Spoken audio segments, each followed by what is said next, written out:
Vamos começar esse vídeo aqui com uma frase de Nichiren Daishonin, que diz o seguinte: aprenda primeiramente sobre a morte e depois sobre todas as outras coisas.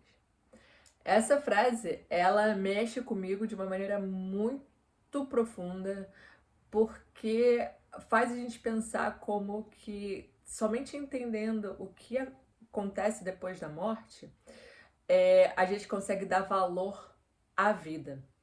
Se a gente pensa, né, as pessoas materialistas ou que não acreditam numa vida após a morte, ou o que acontece, né, que existe uma continuidade, ah, não que necessariamente vai viver de uma vida de uma maneira indigna, de uma maneira sem pé nem cabeça ou sem se importar, isso não é necessariamente isso, mas pode acontecer de que as pessoas mais materialistas ou, enfim, pouco sensíveis ao que vai acontecer depois com a morte, não se importe realmente com essa vida. É pensar, não existe uma consequência mesmo do que eu faço quando eu morrer, eu vou virar pó e assim, né, termina absolutamente tudo.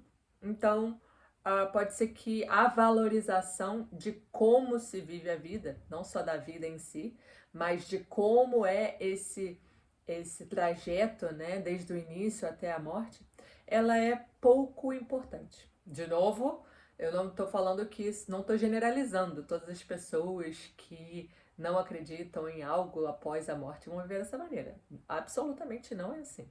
Mas isso pode acontecer, né?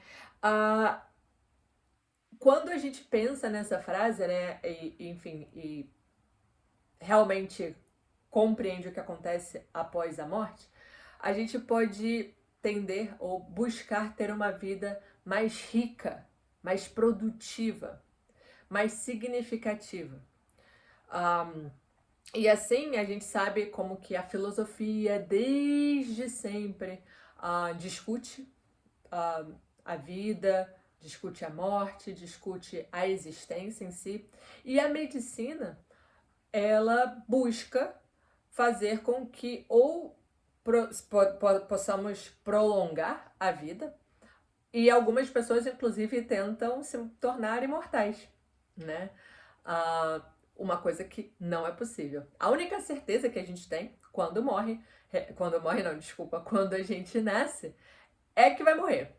Como vai morrer, a gente não sabe, mas é um fato de que a morte é inevitável. Assim de simples. Então, isso traz muitas pessoas, isso faz com que muitas pessoas busquem a religião para poder acalmar essa inquietude de saber o que acontece, né? A filosofia não responde exatamente para as pessoas que acreditam que existe uma vida após a morte. Não responde exatamente, obviamente a filosofia ajuda a gente ter uma vida mais digna intelectualmente, e isso de uma maneira também espiritualmente, né? Porque quando você se preocupa com a ética, moral, enfim, isso ajuda a pessoa a ter uma vida melhor, sem sombra de dúvidas. E a medicina fica naquilo de, obviamente, também de maneira muito boa e significativa para a nossa vida, prolongar a vida através de remédios, porque, enfim, ou compreender como que funciona a saúde, como que funciona o estilo de vida mais saudável, como o que promove, né, um estilo de vida saudável, e até mesmo tratamento de doenças mais sérios, que somente é possível através da alopatia. Enfim, então a pessoa que busca a religião porque acredita que existe alguma coisa após a morte, vive, além de buscar ser uma pessoa melhor da maneira filosófica, vamos dizer assim, né, de viver bem em sociedade, também busca nutrir o espírito, né? E Enfim, a gente sabe que existe, vamos fazer um corte muito bruto entre as religiões ocidentais e as religiões orientais, em que a diferença no que crê é muito significativa, muito simples. As religiões ocidentais, né, principalmente judaico-cristã, né, o islamismo, tem essa crença de que existe um ser criador e que, de acordo com, eu não vou entrar muito em detalhes nisso, né, mas que de acordo com o seu julgamento, ou de acordo com a forma como você viveu e seu julgamento, você poderá viver numa eternidade, seja ela em um céu de maneira maravilhosa, ou seja ela no inferno, queimando, obviamente sofrendo. Então, ao contrário, as religiões orientais, elas têm como base, assim, como eu disse, né, um corte muito bruto aqui, não necessariamente, enfim, tudo tem as suas nuances, né, de cada uma das suas religiões, das suas raízes. Mas as religiões orientais não acreditam, né, nesse ser criador, nessa divindade, e crê que o próprio universo é a lei que rege todas as coisas, que é a lei mística para a gente no budismo. E a lei mística, o místico, é justamente isso, que chega a um ponto que não tem como explicar. E o que a gente sabe o que a gente acredita até então é na lei de causa e efeito. E chega um momento que chega a ser místico, que a gente realmente não consegue explicar. Enfim. E o que é exatamente, né, que a gente acredita? A gente sabe que tem a lei do karma, o karma significa ação, e que tudo que nós fazemos existe um efeito. Toda ação que a gente faz, seja como pensamento, seja pela fala ou a conduta, a maneira como a gente vive, a gente vai ter um efeito na nossa vida. Só que isso é meio que óbvio quando a gente pensa nesta existência. Se a gente, né, faz certas coisas, a gente consegue ver uma consequência dos nossos atos nesta existência. O que torna místico é justamente que nós acreditamos que vai além disso. Ela não é somente as coisas que nós vivemos, as consequências ou a nossa realidade atual, ela não é somente embasada nas ações desta existência. É também de existências anteriores. Por isso que chega o místico, que é do tipo, caramba, por que eu sofro tanto? Sei lá, por que eu sou roubada? Um exemplo muito brusco aqui também. Eu sou roubada se eu nunca roubei. Então, no budismo, a gente pode explicar que talvez, que é muito provável que em existências passadas, você tenha feito causas que tenham levado você hoje sofrer o que sofreu, ter sido roubado. De novo, isso não necessariamente é uma pessoa que roubou e vai ser roubada. Enfim, o místico está nisso. A causa, o efeito da causa, ela é, às vezes, a gente não consegue necessariamente explicar de maneira tão matemática, né? Então, é assim, né? Não é assim. É isso que é o místico pra gente. Enquanto na física, a lei de causa e efeito, ela é explicada de maneira muito simples, né? Porque você pode ver, você pode, enfim, comprovar que aquilo ali tá acontecendo, né? Tem a causa e tem o efeito. Mas por isso que nós acreditamos nisso. Então, o que a gente chama de... Então, essa coisa de ter uma vida, esse ciclo. A gente nasce, a gente faz as nossas causas, a gente vive o que sofre também os efeitos da existência... Da existência que está vivendo e de existências anteriores. Enfim, e fica nesse ciclo eterno, né? E aí a gente chama isso de transmigração, que é justamente esse viver e renascer, viver e renascer. Nesse ciclo do karma em que não necessariamente é positivo, porque a pessoa pode estar vivendo e sofrendo a cada existência sem mudar muito a sua vida. Então parece até, assim, um pouco clichê, né? Chegar e pensar, caraca, então é isso. Não tenho muito o que fazer. Eu vou sempre sofrer, eu vou morrer. E aí, quando eu renascer, eu vou continuar sofrendo. Né? Muitas pessoas podem pensar nisso, só que não é necessariamente o que o budismo de Nichiren acredita. Existe uma libertação, vamos dizer assim, em relação a essa transmigração, né, nos 6 estados de vida mais baixos, que eu não vou aprofundar nos estados de vida neste vídeo, porém, é muito importante compreender e saber o que são os estados de vida. Então, o que a gente aprende é que é possível quebrar o ciclo de transmigração. É possível deixar de estar somente sofrendo. Então, é importante saber também que estar vivo o sofrimento é parte da vida. Não tem como não sofrer. Porém, tem como quebrar esse ciclo de somente sofrimento, vamos dizer assim, né? Essa tendência básica que a gente tem, por exemplo, de algumas pessoas. Por exemplo, pode falar, caramba, eu me irrito com muita facilidade. Eu explodo com muita facilidade. Chega um momento em que tô ali, mas aquela ira tá me corroendo até o momento que eu vou e explodo.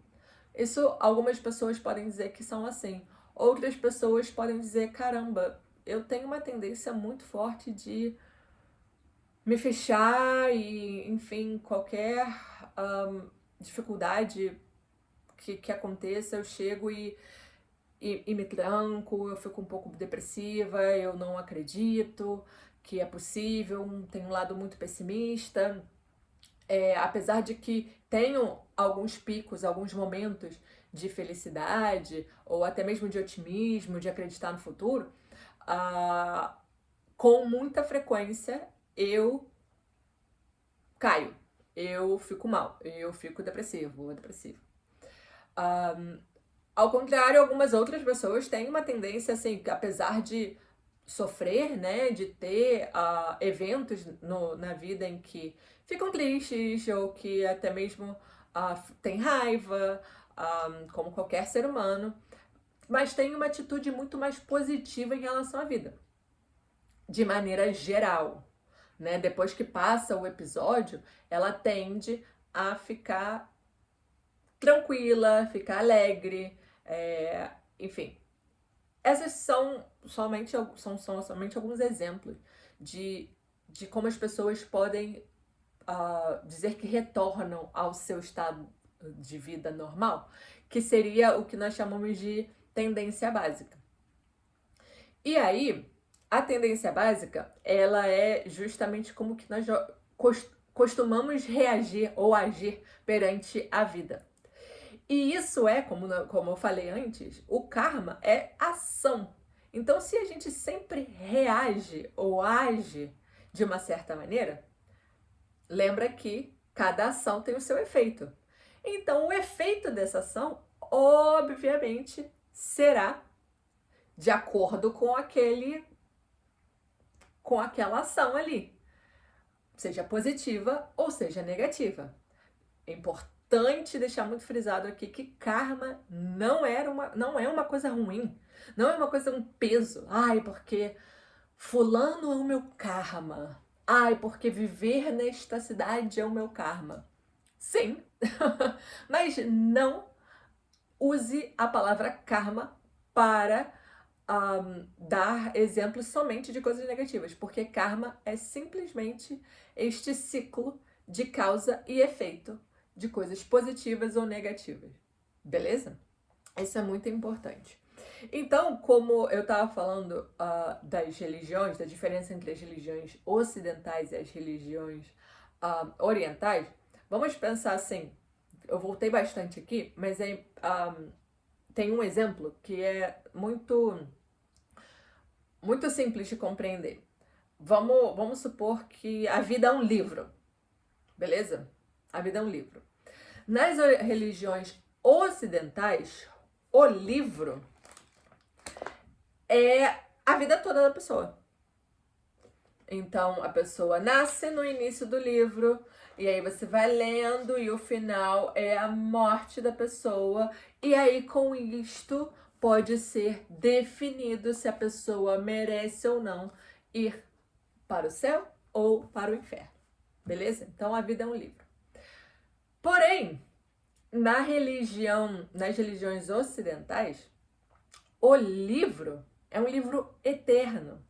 E a vida é cada página. Uma página é uma existência, a outra página é outra existência. Então, esse livro não tem fim. Isso sendo dito, a gente sabe que a tendência básica que a pessoa tem, ela pode ser um livro que tem muitas repetições, né? Do tipo, caramba, olha só, essa pessoa é uma pessoa que reage com muita raiva em relação à vida de maneira geral. E aí é o que eu mais gosto, né? do budismo, é que nós podemos quebrar esse ciclo dessa tendência básica negativa. E aí, eu vou dar uma lida aqui para vocês numa explicação disso. Calma aí, desculpa a demora. E fala assim, ó. Enquanto a pessoa for um ser sensível, ela poderá mudar sua tendência básica. O caminho está aberto para a autorreforma e para a criação de uma nova tendência de vida. No entanto, quando a pessoa muda de ser sensível para não sensível, ela perde a capacidade de entrar em qualquer outro domínio. Fica limitada ao seu estado básico presente.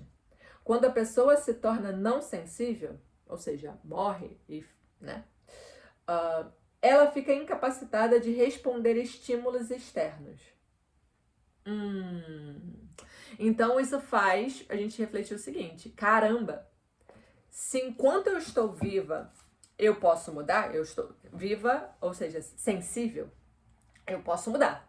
Mas depois da morte, eu não posso mudar. É isso, a vida é agora. Então eu tenho que ser uma pessoa melhor. Eu tenho que mudar a minha tendência de vida agora. Porque depois que eu morrer, não vai acontecer. Não tem como. Aí vem aqui e fala o seguinte, ó. Após a morte, a pessoa cuja vida se inclina para o estado de inferno mergulha ainda mais fundo nesse abismo agonizante. Aquela que sucumbia facilmente aos desejos passa a ser ainda mais torturada por um sentimento de frustração. Uma outra que tendia à animalidade aprende um estado permanente. Não, desculpa. Uma outra que tendia à animalidade experimenta um estado permanente de lastimável desespero. Então, para responder o que acontece depois da morte, é isso. Existem alguns términos que eu não expliquei nesse vídeo, mas que são importantes, né? Que é o estado de vida, são os estados de vida, esses términos que ele fala, que eu acabei de ler para você: inferno, animalidade, ira, são alguns dos 10 mundos. E essa coisa que como que a gente mergulha é a nossa entidade, ou seja, aquela coisa latente que a gente tem dentro de nós. Pode ser que é um dos 10 fatores. Quando nós morremos, a nossa entidade, ou alma, como você quiser chamar, ou espírito, se você preferir chamar assim, ela continua existindo. Só que ela continua existindo, vibrando nesta tendência básica, que nós cultivamos ao longo da vida. De novo, a tendência básica. A gente pode flutuar entre outros estados, de alegria, inclusive, tranquilidade, inclusive. Mas a tendência básica, né, da nossa vida e naquele momento da morte é como nós vamos estar vibrando após a morte. Seja ele no inferno, né, no estado de inferno, seja no estado de animalidade, de tranquilidade, de bodhisattva, de alegria. Beleza?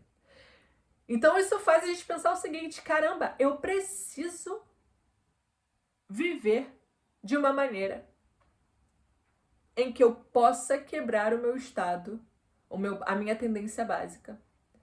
E ao longo da minha vida, eu possa elevar o meu estado de vida. Eu possa ser uma pessoa melhor. Eu possa conviver melhor com o meu ambiente. Eu possa conviver melhor com as pessoas da minha família, com as pessoas do meu trabalho. Eu possa ser esse impacto na sociedade. E isso não precisa ser de uma maneira mundial, de uma escala. Não. Ali, na minha vida cotidiana. Então, quando a gente muda nossa tendência básica, a gente, ao longo da vida, para melhor, porque pode ser para pior, mas quando a gente muda essa tendência básica para melhor, a gente vai garantindo que quando a gente chega naquele momento da morte, a gente possa receber a morte de maneira tranquila, a gente possa abraçar a morte. Nós estaremos vibrando naquela frequência, naquele estado de vida em que eu terminei a minha vida, para que então renasça e possa começar tudo de novo. É como se fosse um restart, mas da onde eu parei. Ou seja, a minha tendência básica vai ser de acordo com como eu parei a minha outra vida. Beleza? Enfim, eu vou deixar você por aqui hoje e é isso. Vai ter mais vídeo no canal. Aproveita para comentar e me dizer o que você acha e, se puder, se inscrever no canal também. Beijo, tchau!